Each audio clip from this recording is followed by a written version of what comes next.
Tonight, Bilal Skafs, the teenager who led a gang of savage rapists on a rampage that shocked Australia. He had no compassion whatsoever for the human suffering they were inflicting. He was the one who was whooping and cheering and carrying on outside of the car while they were abusing me. He orchestrated horrific attacks that would shake public confidence in the justice system, ignite racial tension, and leave behind lives damaged forever. I think he derived some sort of pleasure or satisfaction in inflicting cruelty. And yet, Bilal Skafs still believes what he did was not a crime. You only need look at his charge photograph when he was charged with the last of the gang rapes.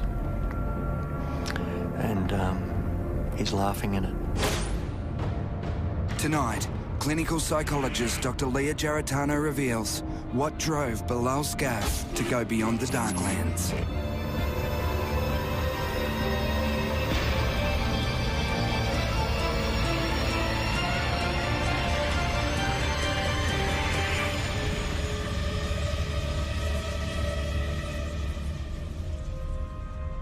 How can an ordinary young man transform himself to become leader of a pack of violent sexual predators and be capable of planning the most horrific acts?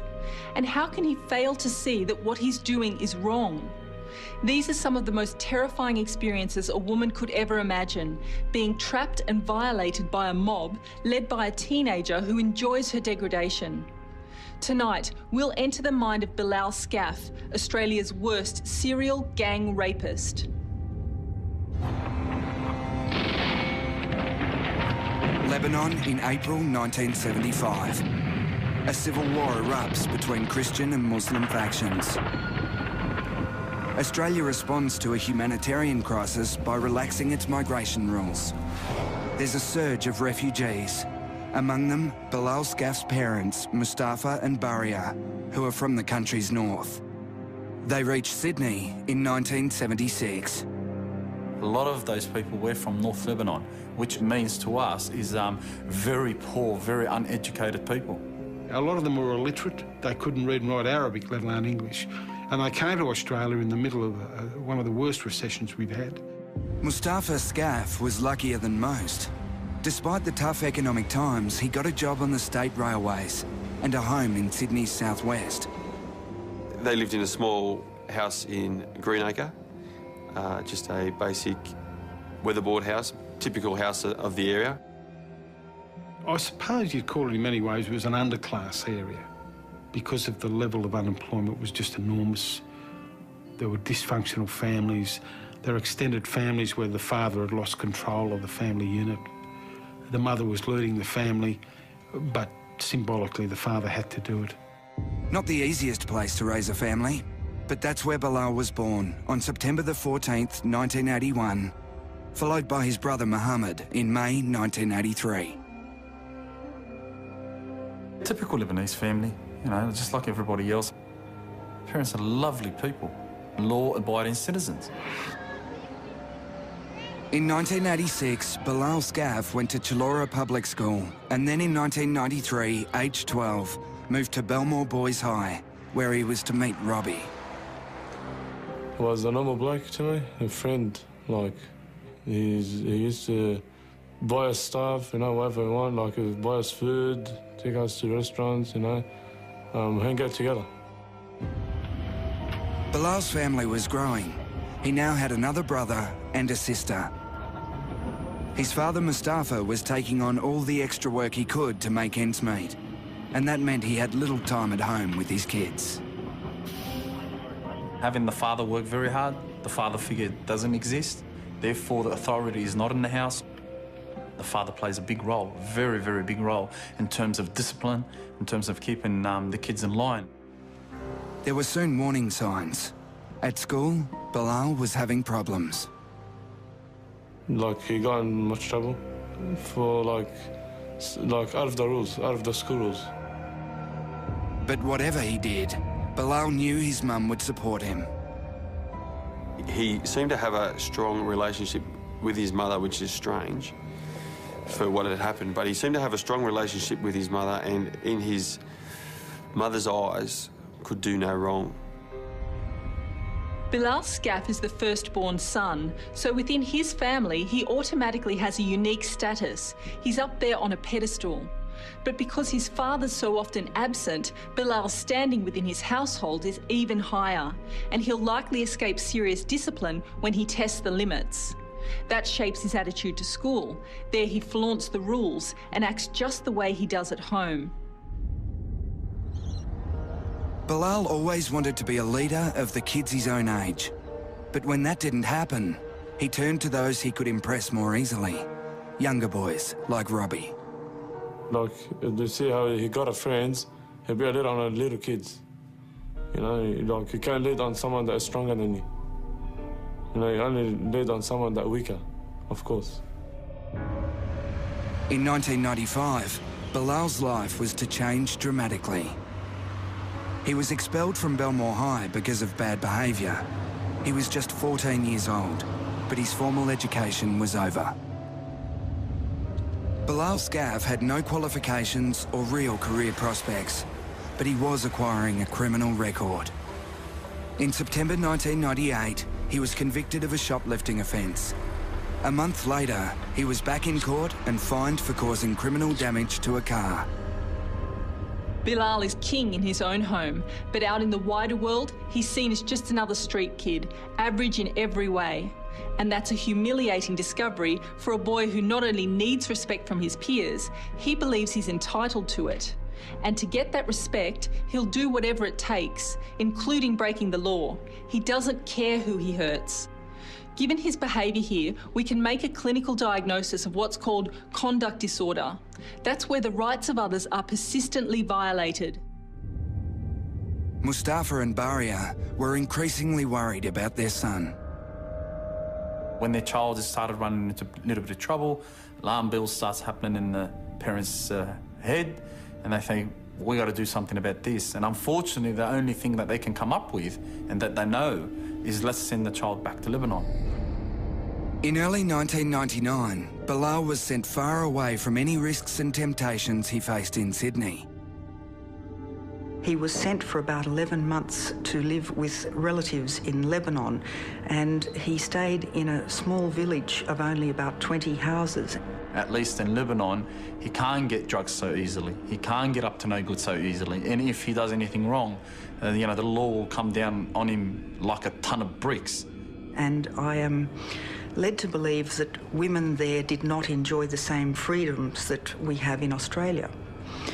Whether this had anything to do with what occurred not too long after he returned to Sydney, I don't know. Up till now, Bilal Skafs had only committed a few minor offences.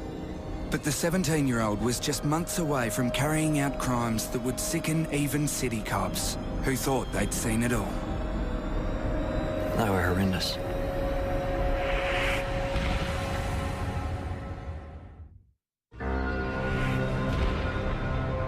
Bilal Skafs had just returned from Lebanon, sent there for 11 months by his parents, who were worried about him drifting into crime.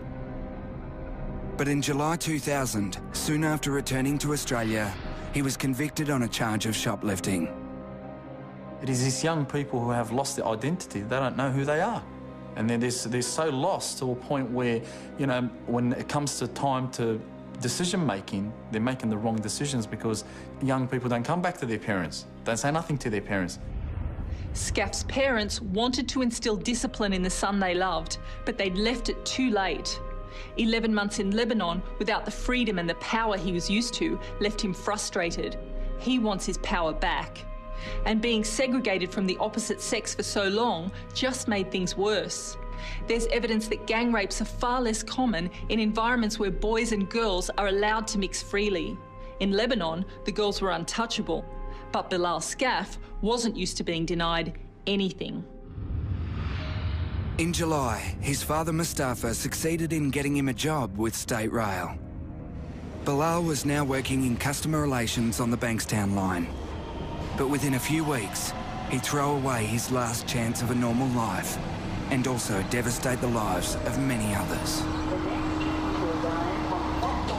The Olympic City looking more Olympic every day. 8,000 flags are on their way up around the city and suburbs. And that giant Olympic welcome on the Harbour Bridge now complete. August the 10th.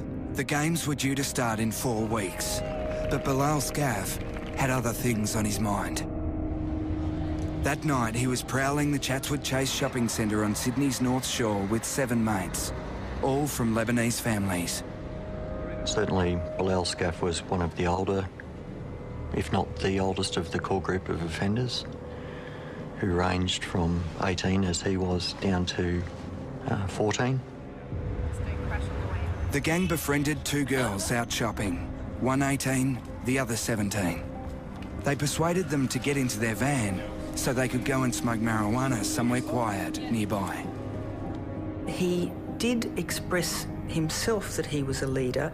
He told them that he was the oldest, not by much, but he was the oldest, and he told those girls that he could tell the others what to do and they would do it because they respected him. With the girls now in the van, Skafs left Chatswood. As they headed towards the west of the city, there were constant phone calls between Skafs and his mates following in another car. But they were speaking in Arabic, so the girls couldn't understand what was being planned. When a guy had lured a girl, the use of mobile phones and speaking in Arabic on the mobile phones to coordinate others turning up certainly was a distinctive pattern of these attacks. The van stopped at a McDonald's restaurant in Stanmore. One of the girls was worried. Something wasn't right. She wanted to get away, but her friend refused to leave the van. Just after 11 o'clock, the girls were driven to Northcote Park in Greenacre. Only then did they realise their terrible mistake in trusting Bilal Skafs and his gang. The thing that did give it away that he was a leader was a particular command he gave for the niceties to sort of finish and the attack to begin. The girls were split up, threatened, assaulted, and forced to give oral sex to all 8 in the gang. One was dragged behind a toilet block where she was repeatedly attacked. Skafs then raped the other girl. He was the first to rape one and the last to rape the other. The gang stole the girls' handbags and phones, then abandoned them, to be rescued by a passing motorist. The attack was reported to the police. I was working at Ashfield in the child protection team there as the detective team leader. In early August, my team took 2 reports of what were gang-related attacks. In liaising with the Bankstown detectives, we found out that they also had recently received a report of a 17 and 18-year-old girls that had been sexually assaulted. And the links between certain similarities in those cases could not be ignored. And that's where I made a request for a strike force. With the start of the Olympics so close, police resources were stretched. So we're looking at 11,000 people at any one time doing nothing else but Olympic security. Will be locked down. And it was a matter of whatever investigators I could get for the strike force. By the time I got there, the strike force consisted of about 5 or 6 investigators, and I think at its peak probably came up to about 15 investigators.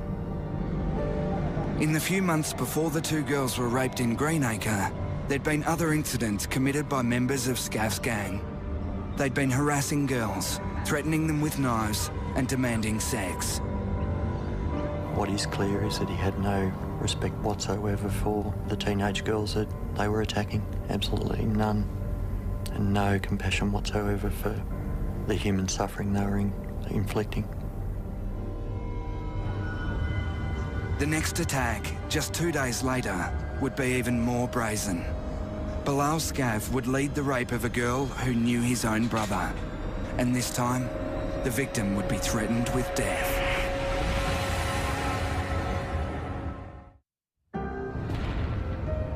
It was the eve of the Olympics. The eyes of the world would soon be on Sydney. few knew that in the city's west, the police were hunting a gang of rapists led by Bilal Skafs, who were just about to strike again. This time though, Bilal's victim would be a good friend of his younger brother Mohammed and would be able to easily identify him. He had got away with so many things throughout his life, in growing up, from parenting, that I think he just figured that this was just another thing that he'd get away with. Skafs' victim was just 16, the same age as his brother. On Saturday, the 12th of August 2000, Mohammed invited the girl for a night out in the city centre. She agreed, but when he arrived at her home, she was taken aback to see two unknown men inside the car. Despite that, the girl's mother encouraged her to go. She knew Mohammed and thought her daughter deserved a night out with friends as she'd been studying hard for school exams. She was driven away, with Mohammed working his mobile phone, speaking in Arabic. The girl had no idea of the danger she was in. So she went in the car with these three boys and instead of going to the city as she had expected, they stopped off at the park in Greenacre, and soon after a van with 11 men, including Bilal Skafs, arrived. And of course, Bilal Skafs promptly said to her, I'm his older brother. There were now 14 men in the pack. They dragged the girl into the darkness, stripped her and held her down. Bilal Skafs was the first to rape her, followed by another man. She fought until one of the gang held a pistol to her head and said if she didn't stop struggling, he'd kill her. But she managed to break free and ran for her life, the gang in chase. They threatened her with the gun and ordered her to get into their van. She was saved by a man out walking who scared the gang away. Skafs is the catalyst for these events. As the leader, whatever he says and does here is critical. The leader of a rape gang affirms his power and domination by planning the attacks, and he's usually the first to assault the victim. And when Skafs decides to escalate the acts to an even more serious level, the gang follows him without question. As we looked more and more into the reported gang rapes as they were coming in, one thing that did stand out was the increasing numbers of offenders involved, the increasing use of violence, whether it be threats or the use of knives and handguns. They thought that they were committing these offences and going unreported and unnoticed by the police. Skafs and his gang would soon rape again. This time, an even more brutal and sustained attack. I think it's one of the worst crimes that has been investigated by the New South Wales Police. Bilal knew it was wrong, and he was enjoying committing the act, and I think he was particularly enjoying encouraging others to commit the act too. Bilal Skafs and his gang were sure they couldn't be stopped.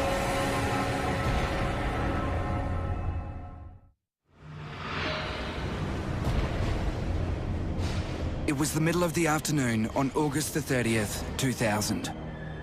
Less than 3 weeks after their last attack, 5 of Bilal Skafs' gang were on the lookout for their next victim. They found her, reading a book on a suburban train all by herself. Anna was 18 years old and on her way home from a job interview. They just all came and sat down next to me and around me and just started talking to me.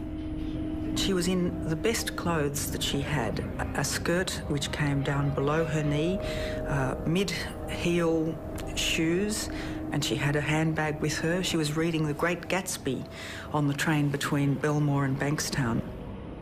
They were proud about being Lebanese and all that sort of thing, and they were disparaging about not being Lebanese, you know what I mean, like to me. She, in fact, is a young woman of Indigenous blood, which explains her answer to the question that they asked her. They asked her, "Are you Australian?" And she said, "I'm as Australian as they come." Well, at first it was a lot of joking around, just generally like normal teenagers. You know, a lot of laughing and stuff like that. It was all fun and games. Next, they had to get her where she'd be beyond help, and there'd be no witnesses. They asked me if I wanted to smoke some pot, and I said yes, and I got off the train with them. That was undoubtedly a mistake, but as teenagers, I suppose we all make mistakes. She made one for which she paid disproportionately dearly. From the railway station, they went to a car park in Bankstown called the Marion Street Car Park. And that was when I was starting to get apprehensive. I was starting to second-guess my decision. She used her mobile phone, trying to invent any excuse to leave the car park. But they took the phone from her. Yeah, I mean, I didn't want to lose that phone. I'd just gotten it a couple of days before, and I knew I'd be getting into so much trouble if I lost that. I just didn't realise I was going to get into more trouble trying to save it.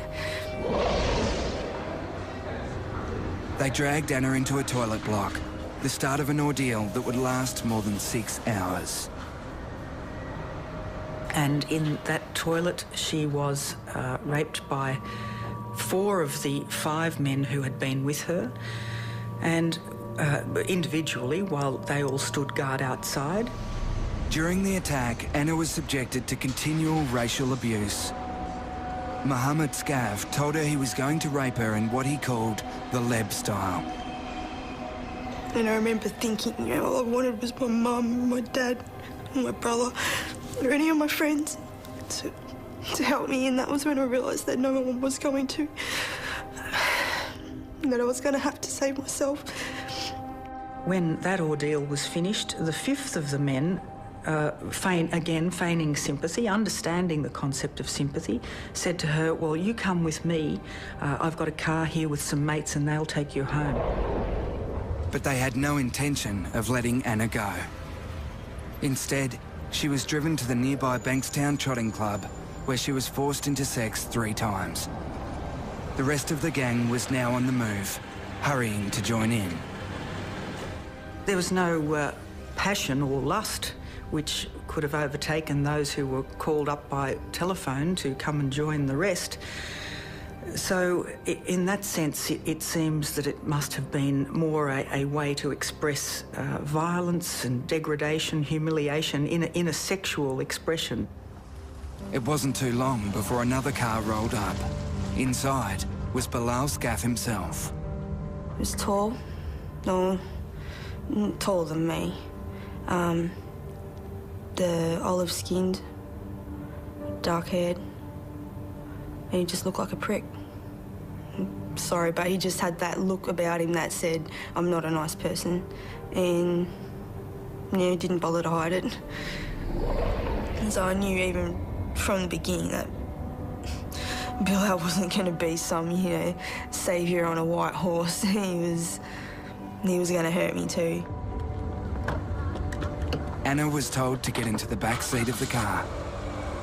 Yeah, there was Bilal on one side and the other guy on the other side, and yeah, the car took off and I just knew. You know, they were playing rap music, and it was violent, like sexually violent, and so I knew by then, yeah, this is it. Yeah, they're going to do it too. And sure enough, before the car was even out of the car park, they'd already started, you know, groping me and stuff, so. When the car pulled into a service station, Anna attempted to escape. What looked like a gun was pointed at her. Try that again, she was told, and you're dead. They thought it was funny. You know, like, no one said put that away, you know, let her go. It was, yeah, we're not letting her out. Anna was taken to an industrial estate in Greenacre. Another car arrived, filled with even more men. Bilal Skafs raped Anna, then urged the rest on as they attacked her, one after the other. They were so out of control, particularly him.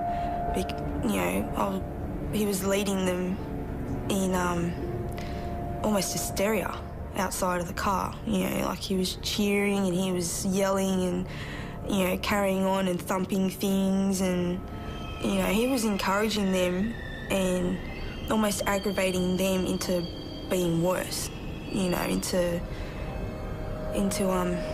revealing the depths of their personalities as well as his own. I would say that you couldn't get much worse than what had happened to Anna, short of her being killed, really. I just remember the general feeling that, you know, I was just an insect. You know, I was worth nothing, in essence. You know, I was there to, you know, put up with it. You know, don't cry. Don't get emotional about it. You know, like, yeah, you're not supposed to be a real person. You're supposed to just sit there and, you know, take it. They were saying they were going to shoot me, and I'd already seen what I thought was a gun, and I was just hoping that I'd get out of it alive. After she'd endured 25 sexual assaults by at least 14 different men, they let her go. She'd been through hell, but for Anna and the other victims, the ordeal was far from over.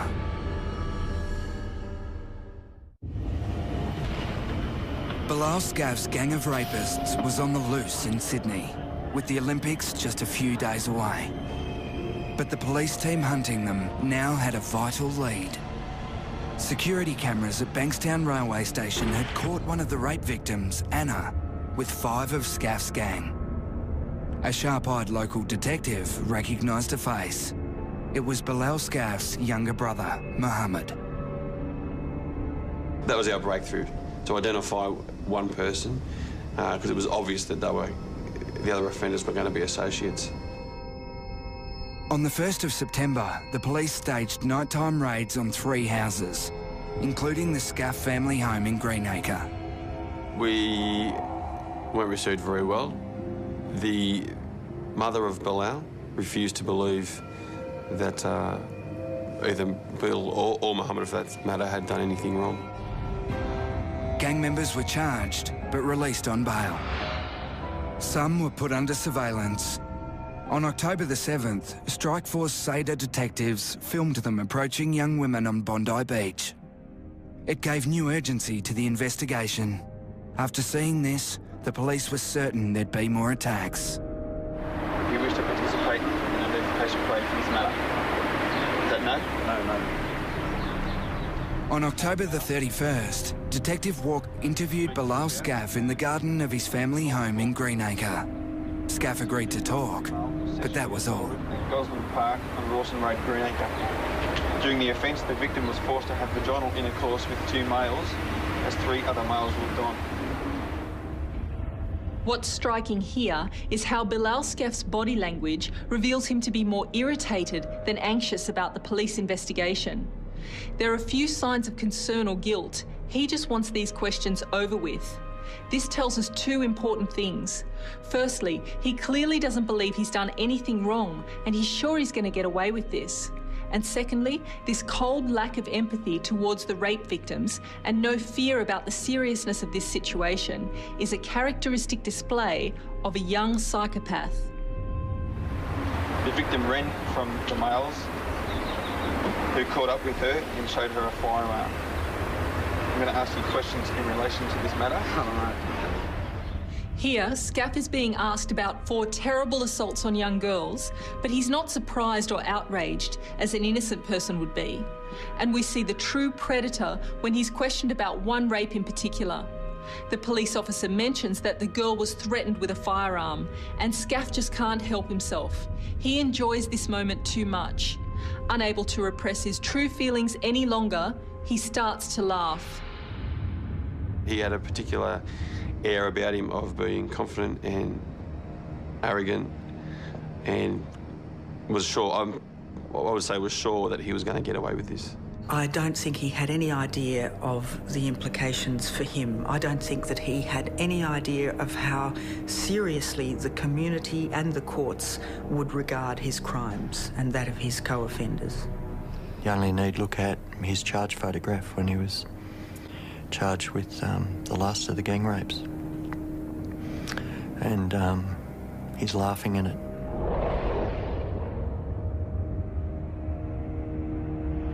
This photo reveals the real Bilal Skafs.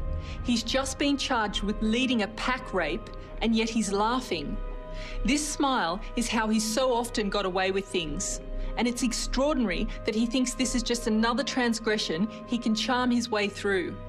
But more sinister still is the fact that he can smile so broadly. That's because under stress, we all reveal our true selves. So if Skafs was feeling any real concern about the consequences of his crimes, then we'd see it now. But Bilal Skafs is enjoying himself. Skafs and 8 members of his gang challenged their identification in court. Some denied they'd been where the rapes took place. But all those phone calls they'd made coordinating the attacks became a vital part of the evidence against them. This was the benchmark for an investigation of a sexual assault. I had never seen a sexual assault investigated in the same way as say, a murder. There was closed-circuit television, surveillance, listening devices, telephone intercepts, mobile telephone experts who could pinpoint precisely where phone calls were made. When DNA evidence proved Skafs must have had contact with one of the victims, he just changed his story. He admitted having sex with her, but claimed she'd agreed to it. In court, he kept up his act of defiance and indifference. He was very flippant. He and the others were flippant. They were mucking about and playing in the dock. Every day, polystyrene cups in the dock had been torn into hundreds of pieces. The speakers in the dock had to be repaired numerous times because the people in the dock fiddled with them. Skafs refused to let his defence team tender any of his psychological reports, even though they could have helped him. He faced 21 charges and 4 trials, each time with different co-defendants, many of whom saw it all as an anti-Muslim conspiracy. There were continual delays, appeals, and an aborted trial, all quite proper in the eyes of the law. But for the victims, it meant reliving their nightmare again and again. The hardest thing I think I've ever had to do in my life was go up on the stand and give my evidence and be cross-examined. For these young teenage girls to describe in graphic anatomical detail, as they have to do, each of these sexual offences over and over again was very, very hard. In several cases, the girls, in being granted a break during the proceedings, literally came out of the court door where we were waiting for them and collapsed, either in our arms or in a fetal position in a waiting room. I was so proud of her in court. She's just so strong. And just the courage that she has. It just astounds me sometimes. Skafs and his gang watched the anguish and humiliation of their victims in court, and they fed off it. Would they be feeling any shame or remorse? Well, it's possible, but it's not likely. They saw themselves as targets of some unjust conspiracy, and they were furious their victims wouldn't just shut their mouths and go away. And the worst among them, probably including Skafs, would have seen the sufferings of the victims in the witness box and enjoyed that familiar feeling of power they'd experienced during the rapes. Their accounts of the attacks were detailed and horrific, but the victims still had to deny claims they'd freely consented to sex. It was clear what the gang's friends and families thought of them, especially Bilal Skafs' mother, Baria. She would block the corridor as we were trying to lead the girls through the corridor to get into court. She'd be eyeballing the girls. On a couple of occasions, she would pretend to do a grotty spit, you know, that sort of thing. And even referred to the girls as we were getting them through to court past her as shamuta, which is, as I understand it, Arabic for slut. They were trying to make out like we were just sluts or easy or something, and that pretty much we'd asked for it, and that, you know, they were just innocent little boys. You know, my boy's a good boy. He'd never do that. But they are either they're in willful denial or they'd never seen their son's behaviour outside of the home. Bilal Skafs knew what he did was a crime, but he had no idea these acts would have been viewed with such horror and disgust.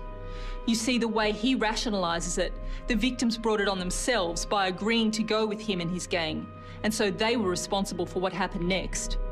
And Skafs is so arrogant, he thought he'd be smart enough to beat any charges. So after all this, does he now understand that what he did was wrong? Is he now remorseful? No, he is furious. Some of the offenders tried to silence the victims with threats, even posing as police officers to track them down.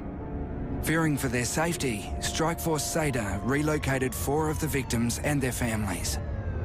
And we had to work twice as hard in each of those cases to support them through it and to get them through to court so they could have their day of justice. As the legal process dragged on, some victims found the pressure too much to bear. There was a series of appeals, of course, in relation to these matters, and in some of the retrials, the victims were not prepared to return to give evidence again. Finally, on August 15th, 2002, Bilal Skafs was convicted and jailed for 55 years, with a non-parole period of 40 years.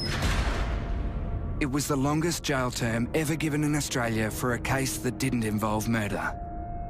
In total, his gang was jailed for 240 years. Do you feel stronger now that do you feel a sense of almost power that these guys are now being locked away for very long periods of time? No, not power. I feel safe. As sentence was passed, Bilal Skafs simply smiled. His mother, Baria, collapsed in shock. But the world hadn't heard the last of her son. All too soon, he'd be back in the headlines. The 2 girls identified as A and B. They were tackled to the ground and kicked. The crimes committed by Bilal Skafs and his gang had received intense media attention. I'm going to Some gang members are still at large. It was now widely known they were all Muslims from Lebanese migrant families. And their victims, though from different ethnic backgrounds, each identified themselves as Australian. From the wider community, there came a backlash. Judge Finane criticised the race hatred that had developed in the community as a result of these cases.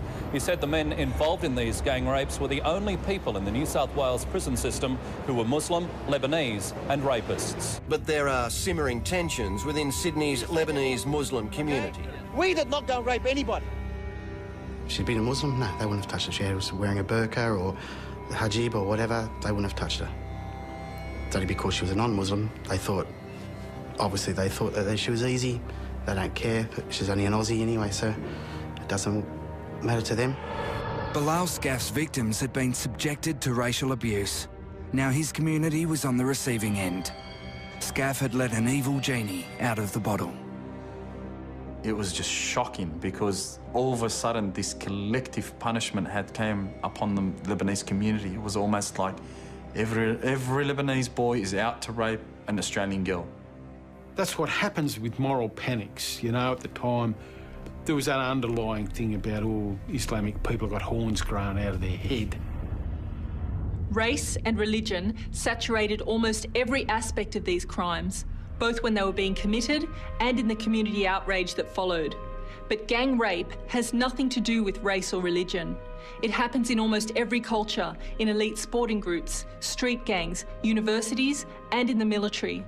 But in Skafs' case, racial and religious insults were used by the offenders to heighten their bonding and their connection to the gang. Race became an excuse for what were just vicious and cowardly sex crimes.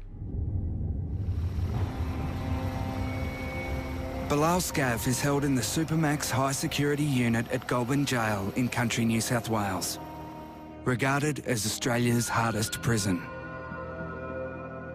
In September 2002, his mother was banned from visiting him for 2 years after being caught trying to smuggle his letters out of jail. and his father was investigated for allegedly trying to bribe a prison officer. 3 months later, prison guards found a letter Bilal Skafs had written to New South Wales Corrective Services Commissioner Ron Woodham, containing white powder and a demand for the release of all Muslim prisoners. In April 2003, Skafs' Lebanese-Australian girlfriend, who'd got engaged to him in November 2000 and loyally stood by him through all the trials, finally broke off their relationship. The next month, guards found Skafs had been drawing graphic and obscene cartoons of her. They showed his former fiancée being pack-raped and then executed with a machine gun. I know that the inmates, Lebanese inmates, turned on Bilal and the boys that were involved. They were very angry because, you know, they've destroyed the image of the Lebanese community. And I believe even to an extent where Bilal had to be secluded from the rest of the inmates. Further legal appeals meant Bilal Skafs' sentence was reduced to 35 years. His brother Mohammed was given 26 years. I don't believe they should be ever released. If they get in the same circumstances again, they'll do the same thing. If they get into another gang, per se, they'll do the same again. If they're that weak-willed mentally to do what they did then, what's to stop them in the future?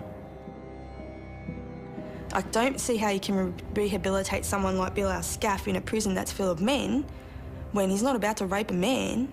You know, it's women who are his victims. By the time Strikeforce Seder was shut down in April 2002, 18 men had been arrested over attacks on 8 victims. Bilal Skafs' gang had been broken up.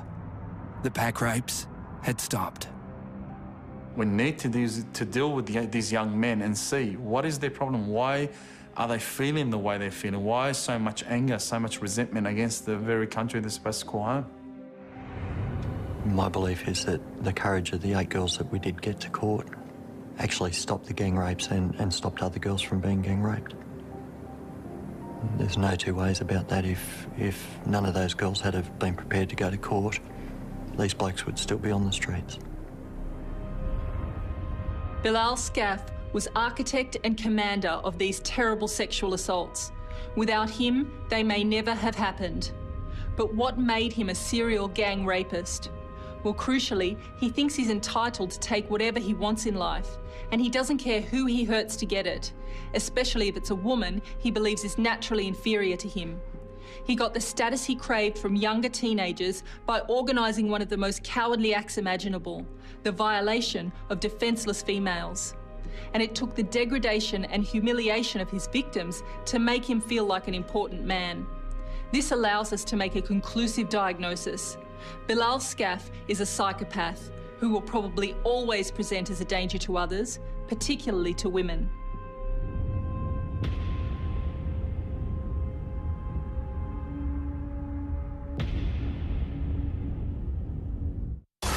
He was polite, he was nice, everybody thought he was lovely.